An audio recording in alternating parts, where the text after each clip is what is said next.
aad ku maqasheen iyo shalayba dalada culimada Soomaaliyeed ayaa ka digtay in aanan la qaadan fikirka qoondada ee 30% loo cadgoonaya haweenka Soomaaliyeed.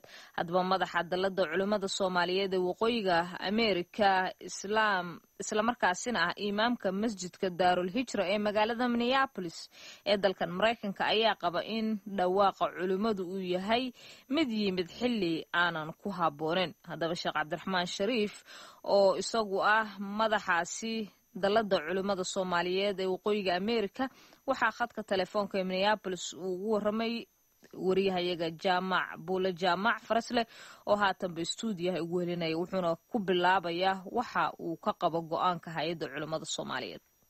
bismillaahir rahmaanir rahiim. assalaamu calaykum waraxmatullahi wabarakaatu. marka hore walaalow adiga iyo bahda idaacadda aad ugu mahadsantihiin fursadan qaaliga ah ee dadweynaha dhageysanaya adduunka dacaladiisana way mahadsan yihiin. markaan anigu si kooban uga hadlo arrinta ku aadan baaqa ama muxuu ahaa arrinta ay soo saareen culimada Soomaaliyeed qaybo ka mid ah ee jooga waddanka Soomaaliya ee ku aadan arrinta dumarka, ani waxay ila tahay inuu yahay shay aan meeshiisii munaasaba ku ahayn hadda. maxaa jira waxa weeye diinta islaamka waxay usoo degtay rag iyo dumar. waddanka Soomaaliyeedna wuxuu ka dhexeeyaa rag iyo dumar. rag iyo dumarku inay danta waddanka ka wada taliyaan, maslaxada ummadda ay ka wada taliyaanna waa mas-uuliyad ilaahay uu saaray weeye subxaana watacaala. marka qofkii dumar ah tiraahda aniga kartideeda iyo aqoonteeda iyo waxgaradkeeda ayaan leeyahay, waxaan doonayaa marka inaan waddankayga wax ku kordhiyo, inaan waddankayga wax ku biiriyo, waxa weeye diin u diidaysaa ma jirto.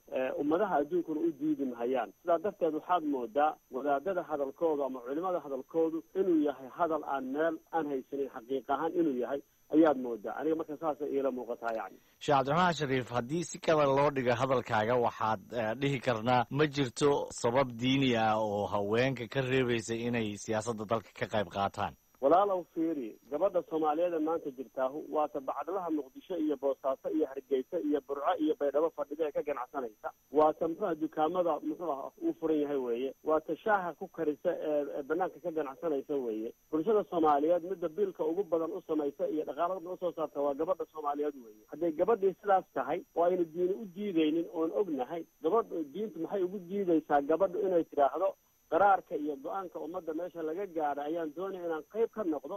maxaa jira bulshadu waa taydii weeyaan. marka taladeedan doonaya inaan wax ka gooyo, taladeedan doonaya inaan wax ka noqdo, diin u diidi maysa. yani marka waxaan ka hadlaynaa waxa weeye haddii loo ogolaado gabadha inay shaqaysato, haddii loo ogolaado gabadhu inay wax barato, haddii loo ogolaado gabadhu inay biil intay soo saarto ay ragga iyo carruurteediiba biisho, haddii loo ogolaaday in loo diido oo la yidhaahdo diintu waxay ku diidaysaa inaad qaraarkii ummadda qayb ka noqoto, waa hadal aan xigmad iyo caqli iyo cilmi midna ku fadhinin weeyaan. saxna ma aha. yani dooda culummadu waxay isugu biyad shubanaysaa inay ka soo horjeedaan qoondaynta loo qoondaynayo inay haweenku helaan 30%, iyagoo u cuskaday inay arrintani tala shisheeya tahay oo mid Soomaaliyeed aysan ahayn, islamarkaana qarankii Soomaaliyeed lagu burburiyey tala shisheeye, haddana qoyskii la ramay in la burburiyo. arrintaas maxaad ka leedahay? walaalo waxa weeye qarankii Soomaaliyeed waa la burburiyey. aniga ma ku qanacsani inuu tala shisheeye ay burburisay. innaga iyo mustawa xumadeenna, innaga iyo dadnimo xumadeenna, innaga iyo caqli xumadeenna, innaga iyo waxgarad la-aanteena ayaa burburisay qarankii Soomaaliyeed. ilaahay haddana uu burbursan yahay. waa sax dawladaha waaweynu iyo wadamada iqliimiga dariska inay dan inaga leeyihiin. adduunkuna dan baa la kala yeeshaa, laakiin waxa burburiyey ee wax ku heshiina wax dhisan la waa innaga. taas waa qayb weeye. waxaan rabaa inaan in kale ku daro walaalkayow, inagu markaan heshiin weyne oon islaynayno ayay adduunku inoo soo gurmado, ciidama inoo soo diro si inoo kala celiyo. dhan waa ka saxo ma ahayn in gabdhaha Soomaaliyeed la yidhaahdo koonto ha la siiyo. waxay ahayd gabdhaha Soomaaliyeed bulshada ayay ka mid yihiin, in aqoontooda iyo kartidooda iyo dadnimadooda lagu meel mariyo, lagu ixtiraamo ayay ahayd.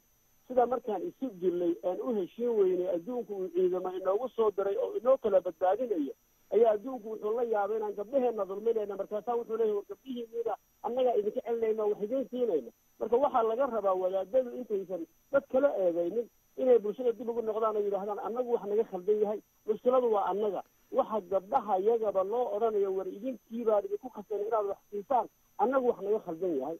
gabadhu waa gabadhayadii weeye, marra waa xaaskaydii, marra waa walaashay, marra waa hooyaday, marra waa habaryartay, marra waa eedaday weeyaan. sidaa darteed marka waxaa la doonayaa kaalinta ay bulshada ku leedahay in la siiyo ayaa la doonayaa, xuquuqda ay bulshada ku leedahay inay hesho ayaa la doonayaa. diinkuna sidaasu ina farayaayo diinku waa cadaalad buu u yimid sinaan buu u yimid waddanka khayraadkiisana waa in loo sinaado taladiisana waa in loo sinaado waa inay gabdhuhu marka qayb ka noqdaan marka anigu dhan waa ka saxoo inay cid kale wax inoo yeedhiso sax ma ahaan lahayn laakiin innagaa waxba qabsan weynay innagaa waxba yeersan weynay innagaa waxba samaysan weynay marka cidda kale way inoo soo gurmadaysaa gabadha soomaaliyeed ee kartida leh gabadha soomaaliyeed ee aqoonta leh gabadha soomaaliyeed ee dadnimada leh inaan loogu diidin inay bulshada qaraarkeeda iyo masiirkeeda iyo waxqabadkeeda qayb ka noqoto because waxba laguma ogolo gabar baa tahay arrintaasu sax ma aha. ugu dambayntii imaam sheekh cabdiraxmaan shariif waxa ay culummadu la dardaarmeen kaaba qabiilada soomaaliyeed adiga maxaa tala ah oo aad kaaba qabiilada la wadaagaysaa? odayaasha waxaan odhan lahaa shalay waddankan qabiil baa burburiyey maantana ayayna cadaalad darra burburinin gabadha soomaaliyeed ee aqoonta leh ee kartida leh ee soomaalinimada iyo dadnimadu ay dhab ka tahay ee daacad u ah bulshadeeda ha ka hormarinina ku nin sheeganaya oo qabyaaladiisa ah oon qiimo lahayn oo bulshadaan waxba u taraynin oo bulshada burburinaya oo bulshada duminaya ha ka hormarinina ee oday walowba gabadha ugu soomaalisan ee ku jirta muxuu ah qabiilkaaga soo saaro meeshaa keen ayaan anigu odayaashaan ku odhanaya taasaana laga doonaya inay odayaashu sameeyaan. sheekh cabdiraxmaan shariif oo u warramay jaamac farasleh ayuu kaasi ahaa.